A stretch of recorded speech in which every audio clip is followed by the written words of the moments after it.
Tara at maglinis tayo ng banyo for today's video. So ilalabas ko na muna itong mga gamit na wala ng laman. Tapos itong basurahan namin, malinis kasi yan. So ilalabas ko na rin muna and ito nga pala ire-ready ko na yung mga panglinis na gagamitin ko. Every time nagpapalit kami ng toothbrush, tinatabi ko muna dito sa basket na lagayan ng mga panlinis namin dahil nagagamit ko pa ngayon lumang toothbrush sa paglilinis hindi lang sa CR, even sa mga ibang bagay na kailangan yung maninipis na brush lang. So anyway, bababaran ko na muna ng Domex itong toilet namin. Para naman sa panglinis sa kabuuang banyo namin, gagamit lang ako dito ng Champion na liquid detergent. Maliit na sachet lang and then maglalagay lang din ako dito ng color safe na Sunrox bleach. Inatakan ko na nga rin ng bleach itong gilid-gilid, lalo na yung mga madidilaw na para mamaya madali na lang siyang kuskusin. And then dito naman sa side na to, pinagtatanggal ko nga yung mga sabon, mga lagayan na mga kung ano-anong bath essentials. Even itong basket na to, lagayan talaga yan ng mga toiletries. Kaso ang ending, laging nalalagyan ng mga toys ng mga bata. Kapag meron ka talagang maliliit na anak, paniguradong hindi maiiwasan na magdala talaga yan ng toys every time magsha-shower. Napunasan ko na rin pala yung bathroom mirror, pati na rin yung cabinet, kaya naman ang focus natin sa paglilinis today, itong mga nasa lower part na lang, like yung pader,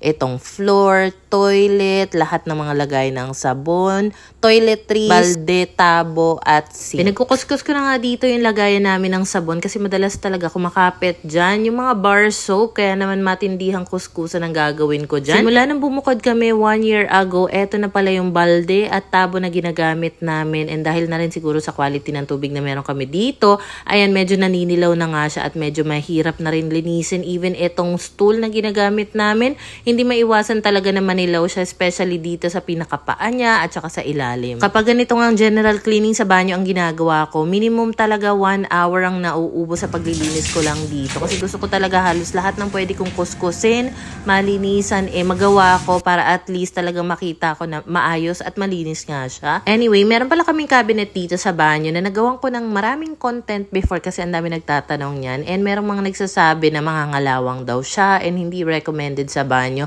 So totoo naman, syempre kasi stainless steel yung material ng cabinet na meron kami dito sa banyo. So kung lagi nababasa, talagang prone siya mga lawang, especially kung wala namang maayos na ventilation. So eto nga pala yung situation ng tiles namin dito sa pader, and as you can see, talagang ang crack na nga siya at nakakatakot kasi baka anytime bigla na lang bumagsak, mabagsakan yung paa namin. Napaalam ko na rin pala ito sa landlord namin, siguro mga last month or basta medyo matagal na rin, pero nag-aantay na lang ako ng update sa kanya. Kaya medyo dinahandahan ko nga lang yung pagkuskus dito kasi baka madali ko nga ito. Even itong tile sa pader sa gilid ng sink, ganun din yung itsura niya na parang malalaglag. Tipong hindi maganda yung pagkakakapit ng tiles, kaya medyo nakakatakot din talaga. Meron din nagsasabi na dapat gumamit daw ako ng shower curtain para dito sa banyo namin. Alam mo, sa totoo lang, shower curtain talaga yung pinaka-hate ko. Alam mo kung bakit? Kasi alam ko naman na ako lang din yung maglilinis nun. At saka hindi naman na talaga kailangan. Meron kaming upuan dito sa may shower area. So talagang nakaupo lang kami every time na maliligo kami. And at the same time,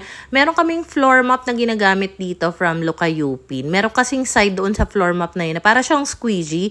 So nare-remove niya rin naman talaga yung mga excess water sa floor, and mabilis lang din naman matuyo yung sahig namin dito. At saka yung tiles din na meron kami dito sa floor, hindi siya madulas. May pagka-matte nga siya, kaya hindi madulas talaga. Maganda talaga siya pang outdoor na tiles. Dinamay ko na rin pala ng kuskus dito itong Kuromi na floor mat ni Pinky, pati na rin itong basahan ng floor mop namin para naman mapatuyo ko na rin sa labas mamaya. So almost na nga ako dito, kaya babanlawan ko na nga lahat ng mga pinagkukuskus ko. Alam mo, yung isa talaga sa mga nililook forward ko every time na naglilinis ako ng ganitong klase sa banyo, yung pagligo after. Kasi parang, di ba, pagod ka nga sa paglilinis, pawis-pawisan ka, tapos kapag naligo ka na, tapos nakita mong ang linis, ang bango ng banyo, wow, grabe, ang sarap sa feeling. Ito nga pala yung Lucayupin na shower basket. So may kasama na siyang adhesive sticker para maidikit mo nga sa pader, and sobrang makapit niyan. Kasi even kahit lagyan ko nga yung mga toiletries na may kabigatan, talagang madikit pa rin, hindi talaga natatanggal. Sa ilalim ng lababo naman, naglagay lang ako ng hooks dito at saka basket na pinaglalagyan ng mga cleaning essentials, and then dun sa isang hook,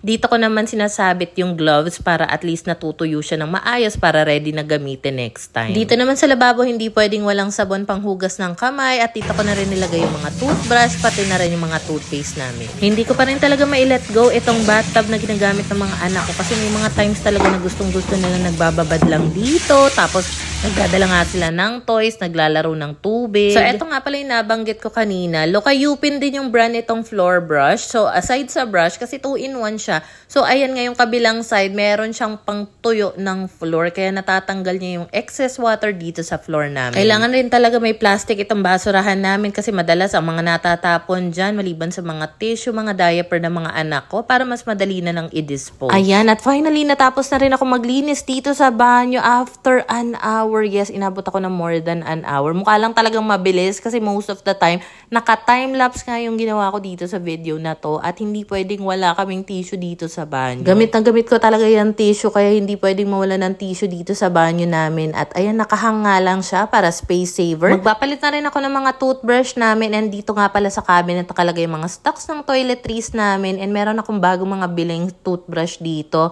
para sa mga bata at saka para sa amin ni Pingoy. Ito nga palang nabili kong toothbrush, wala pa yatang 30 pesos to nung nabili ko, 6 na piraso na. Kasi okay lang sa akin na mamurahin yung toothbrush kasi madalas kami magpalit ng toothbrush dito ni Pingoy. First time ko naman bumili ng ganitong toothbrush para sa mga bata. And okay naman yung toothbrush niya, it's just that yung takip, hindi masyado makapit lalo na dito sa mga bigger toothbrush. Hanap na lang ako ng cover ng toothbrush na pwedeng magamit para dito sa mga toothbrush nila, even dito sa mga bago naming toothbrush kasi hindi included yung takip nito. So ayun lang muna for today's video.